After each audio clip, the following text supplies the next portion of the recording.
নলহাটিতে ফসল গবেষণার আড়ালে বৃক্ষ নিধনের অভিযোগ। কৃষি গবেষণা কেন্দ্র ঘিরে ক্ষোভ, রাতের অন্ধকারে কাঠ পাচারের দাবি। ফসল চাষের নামে পরিকল্পিতভাবে বড় বড় গাছ কেটে ফেলার গুরুতর অভিযোগ উঠেছে নলহাটি আঞ্চলিক কৃষি গবেষণা কেন্দ্রকে ঘিরে।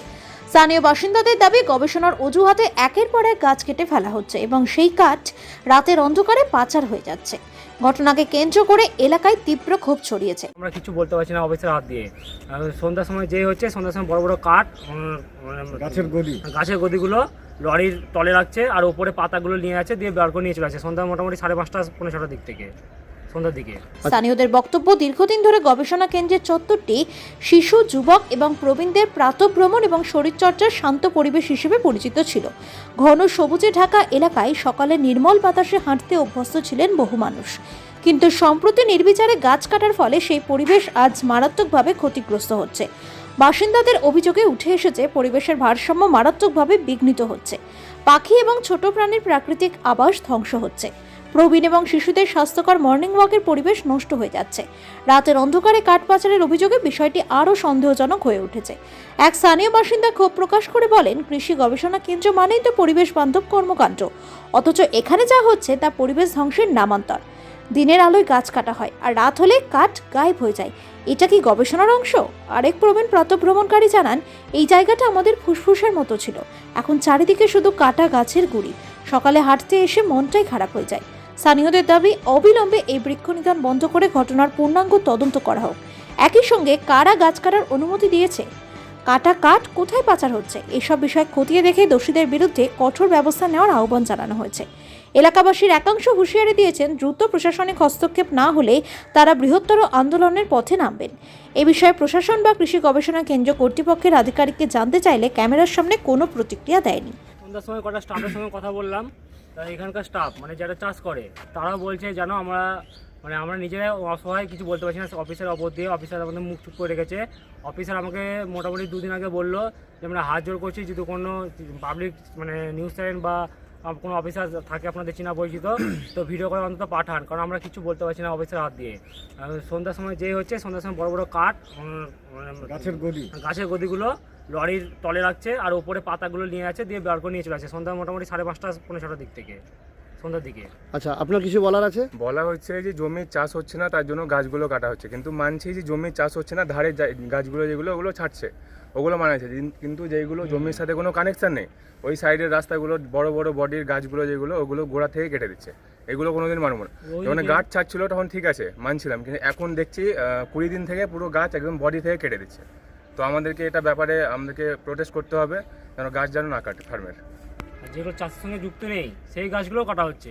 আবার বলতে বাহানা দেওয়া হচ্ছে যে চাষের জন্য, কিন্তু ওইদিকে ভরি ভরি জমি, বিঘা বিঘা জমি পড়ে আছে, কিন্তু ওইগুলোতে হাত দেওয়া হচ্ছে না।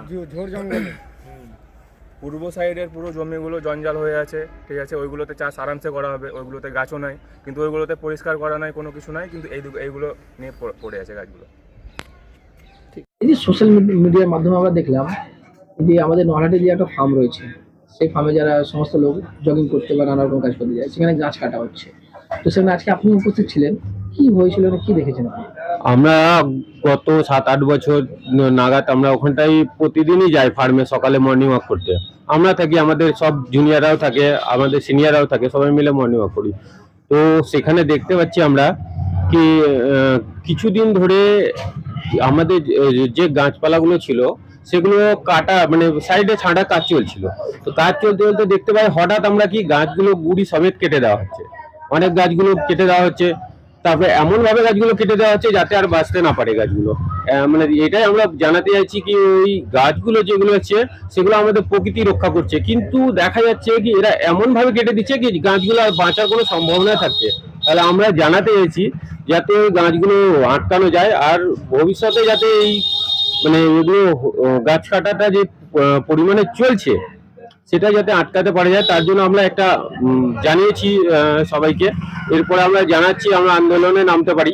এই যে যা পরিস্থিতি দেখা যাচ্ছে তাতে আমাদেরকে আন্দোলনে নামতে হবে, বা কর্তৃপক্ষ যদি কোনো বিচার না করে বা সেরকম বন্ধ না করে তাহলে আমাদেরকে ওই আন্দোলনে রাস্তায় নামতে হচ্ছে। এখন বলতে কতটি গাছ কাটা হয়েছে তাও আনুমানিক ওখান থেকে 20-30টা গাছ কাটা হয়েছে, আর গাছগুলোকে একবারে উপর থেকে ছেটে ফেলা হচ্ছে, এমন ভাবে ছেটে ফেলা হচ্ছে কি গদিগুলোই খালি পড়ে থাকছে, যেগুলো ছবি আমাদের কাছে আছে প্লাস আমরা দিয়েছি তাদেরকে। তো আপনারা কি মানে গাছগুলো যেগুলো কাটা হচ্ছে তো আপনারা মানে কি দেখতে পান কখন কাটা হয় গাছগুলো? গাছগুলো সন্ধ্যার দিকে কাটা হচ্ছে। আমরা সকালে মর্নিং ওয়াক যাই, তখন তো কিছু পড়ে থাকে না, তখন আমরা দেখতে পাচ্ছি গাছের পাল মানে ডালপালাগুলো পড়ে আছে, এরকমই ব্যাপার। তো আপনারা এই ব্যাপারে কি ওখানকার অফিসারকে জানিয়েছেন? অফিসে যারা স্টাফদেরকে জানিয়েছিলাম, তো যা স্টাফ তো অফিসারকে তো আমরা পাই না ভোলা মর্নিং ওয়াকের সময়, তো আমরা ওখানটায় এদেরকে জানিয়েছি, তো ওরা বলছে আমরা সঠিকভাবে জানি না, যা হয়েছে আমাদের উপরের লেভেল থেকে কথা হয়েছে, নিয়ে করা হয়েছে। তো আপনারা রেগুলার যাচ্ছেন ওখানে, তো আপনারা অবশ্যই দেখতে পাচ্ছেন গাছ কাটা হয়েছে, তো আপনারা এই ব্যাপারে বলেন কি গাছটা কেন কাটা হচ্ছে বা কিছু? গাছটা কাটা হচ্ছিল, প্রথমে বলেছিল ডালপাটা মানে ছেটে দেওয়া হবে যেগুলো বেড়েছে, তো আমরা বললাম ঠিকই আছে, আমরা দেখছি, সামনে দেখতে পাচ্ছি, আর এগুলো তো আমাদের কাছে মানে আলোচনা করে কাটে না, ওরা নিজেরা কর্তৃপক্ষ নিজে আলোচনা করেই কাটে। এই গাছগুলো কোথায় নিয়ে যাওয়া হচ্ছে কিছু খবর আছে? গাছগুলো কোথায় নিয়ে যাওয়া হচ্ছে সেটা তো সঠিকভাবে আমরা জানি না, আমরা যা মানে ওখানে গিয়ে দেখছি এই গাছগুলোকে একবার পুরো কেটে ফেলা হয়েছে, আর ডালপালাগুলো কোথাও যেন পাচার করে দেওয়া হচ্ছে, এরকম ব্যাপার আছে না, সেটা আমাদের সঠিকভাবে জানি না। আপনার নাম? আমার নাম জট প্রসাদ, আমি মাটি বাড়ি। নলাটি বাড়ি। না, এই যে ফার্মে গাছ কাটা হয়েছে এই ব্যাপারে কি বলবেন? সোশ্যাল মিডিয়ায় দেখেছি যে ফার্মে গাছগুলো কাটা হচ্ছে, কিন্তু সবচেয়ে বড় বিষয় হচ্ছে যে নলহাটিতে খেলার মাঠের খুব অভাব এবং শরীরচর্চা করার জায়গাও খুব মানে কম। তো সেই জায়গায় যেখানে নলহাটি বাসী নলহাটি ফার্মে যে তারা সেখানে তাদের শরীরচর্চা করতে যাচ্ছে এবং সেখানে যে গাছগুলো কেটে ফেলে দেওয়া হচ্ছে, আর সেটা কিন্তু অনৈতিকভাবে করা হচ্ছে, এটা ঠিক নয়। তার কারণ হচ্ছে যে শরীরচর্চা করতে গেলে একটা পরিবেশের দরকার আছে, সেই পরিবেশটা ওখানে এখন বর্তমানে আছে, কিন্তু গাছগুলো যদি কেটে ফেলে দেওয়া যায় তাহলে কিন্তু সেই পরিবেশটা নষ্ট হবে। আমি আমার ব্যক্তিগতভাবে অনুরোধ করছি যাতে, এবং সরকারের কাছে দৃষ্টি আকর্ষণ করাতে চাইছি যাতে ওই নলহাটি ফার্মের ওই গাছগুলো না কাটা হয়, এবং আপামর জনগণের কাছে অনুরোধ করছি যে আপনারা এই বিষয়ে একটু সতর্ক হন, সজাগ হন, যাতে মানে এই গাছগুলো ফার্মে না কেটে ফেলতে পারে, এবং শরীরচর্চার ক্ষেত্রেও যেন বা পরিবেশগত দিক থেকেও যেন কোনো অসুবিধার সৃষ্টি না হয়। বদরুদ্দোজা শেখ। আমি একজন খেলাপ্রেমী, মানে আমি একজন প্রশিক্ষক, খেলা ছেলে মেয়েদের প্রশিক্ষণ করাই নলহাটি হরিপ্রসাদ হাই স্কুল এবং বিভিন্ন মাঠে করাই।